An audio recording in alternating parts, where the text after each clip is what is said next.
भारत में कोरोना के मामले अब और ज़्यादा तेज़ रफ्तार से बढ़ रहे हैं। इस रफ्तार के बीच लोगों की टेस्टिंग के लिए तमाम तकनीकी उपलब्ध है, जिसमें एक तकनीकी एंटीजन टेस्ट है। ये जब बाजार में आई तो चर्चा हुई कि इसकी जल्द रिपोर्ट के चलते कोरोना वायरस को कंट्रोल करने में सहूलियत होगी। वहीं एंटीजन टेस्टिंग से आने वाली रिपोर्ट मुंबई में संशय का कारण बनी हुई है। तमाम ऐसे मामले सामने आए हैं जहां एंटीजन टेस्ट पॉजिटिव निगेटिव के फेर में खड़ा कर रहा है। दरअसल कोरोना टेस्टिंग की सामान्यत 3 तकनीकी प्रचलन में है। RT-PCR antigen antibody test.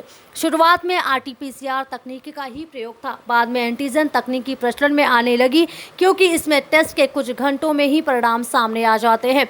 Mumbai में अब तमाम ऐसे मामले सामने आ रहे हैं जहां टेस्ट की रिपोर्ट इस बीमारी के कंट्रोल में मदद करने की बजाय और चुनौतियां खड़ी कर रही हैं। मीडिया रिपोर्ट में BMC की तरफ से एंटीजन टेस्टिंग के आंकड़े जारी हुए हैं, जिसमें बताया गया है कि नायर अस्पताल में 538 लोग जिनकी एंटीजन रिपोर्ट निगेटिव आई थी, बाद में RT-PCR टेस्ट के इसमें से 60% लोगों की रिपोर्ट पॉजिटिव आई है।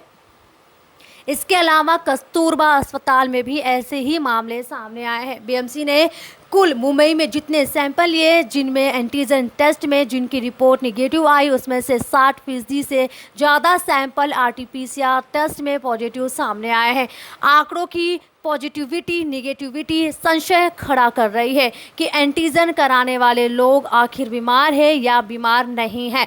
एंटीजन टेस्टिंग के संग सबसे बड़ी समस्या उसकी सेंसिटिविटी है। महाराष्ट्र के कोविड टास्क फोर्स से जुड़े लोग यह बात मानते हैं कि इसकी सेंसिटिविटी 50% है और इसके रिपोर्ट में जिनकी रिपोर्ट निगेटिव है उनमें भी बीमारी का संभावना है। इस तकनीकी का इस्तेमाल BMC की तरफ से मशीन यूनिवर्सल टेस्टिंग में जोर शोर से किया गया है। कोशिश यह है कि जो संक्रमित लोग हैं कम समय में उनका पता लगाकर उनको फिल्टर किया जा सके, लेकिन जिनकी रिपोर्ट निगेटिव भी आती है और उनमें कोरोना के लक्षण है, प्रशासन उन्हें डॉक्टर के संपर्क में रहने को कहता है। एक बार फिर से RT-PCR टेस्ट कराने को कहता है। एंटीजन टेस्ट किस कमी के चलते टेस्टिंग के दौरान इसे फाइनल आउटपुट नहीं माना जा रहा है। लोगों को सुझाव दिया जा रहा है कि RT-PCR टेस्ट ही कराएं क्योंकि वह टेस्टिंग के पैरामीटर्स पर सही है। महाराष्ट्र कोविड टास्क फोर्स से जुड़े लोग ही एंटीजन टेस्ट से आई निगेटिव रिपोर्ट को 100% सही नहीं है, स्पष्ट तौर पर कह रहे हैं कि इस पर भरोसा नहीं किया जा सकता है। इसमें अगर कोरोना मरीजों की रिपोर्ट पॉजिटिव आती है तो 100% सही है, लेकिन अगर निगेटिव आती है तो इस पर भरोसा नहीं किया जा सकता है। एक बार बाद में RT-PCR टेस्ट करना ही पड़ता है। हाल ही में दिल्ली और मुंबई में रैपिड एंटीजन टेस्ट शुरू किया गया है। इसका एक ही फायदा यह है कि रिजल्ट घंटे में आ जाता है। इसमें बड़ी समस्या यह है कि यह जो एंटीजन टेस्ट है इसकी सेंसिटिविटी 50% है। पॉजिटिव होने के बाद भी रिजल्ट निगेटिव आ सकता है, लेकिन अगर ये पॉजिटिव आता है तो इसका मतलब यह है कि कोरोना हो चुका है। महाराष्ट्र टास्क फोर्स के सदस्य डॉक्टर शशांक जोशी कहते हैं कि एंटीजन टेस्ट पर पूरा भरोसा नहीं किया जा सकता है।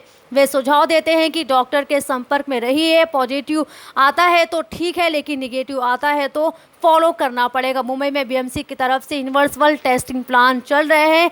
रिपीट एंटीजन टेस्ट जो किया जा रहा है इसका मकसद यही है कि जल्द से जल्द मरीज की रिपोर्ट हाथ में आ सके। अभी भी सबसे श्रेष्ठ टेस्ट RT-PCR टेस्ट है। अगर आपको हमारी न्यूज अच्छी लगे तो वीडियो को लाइक करें, चैनल को सब्सक्राइब करें और बेल आइकॉन दबाना बिल्कुल भी ना भूलें, जिससे कि आपको देश और दुनिया की सारी खबर मिलती रहे।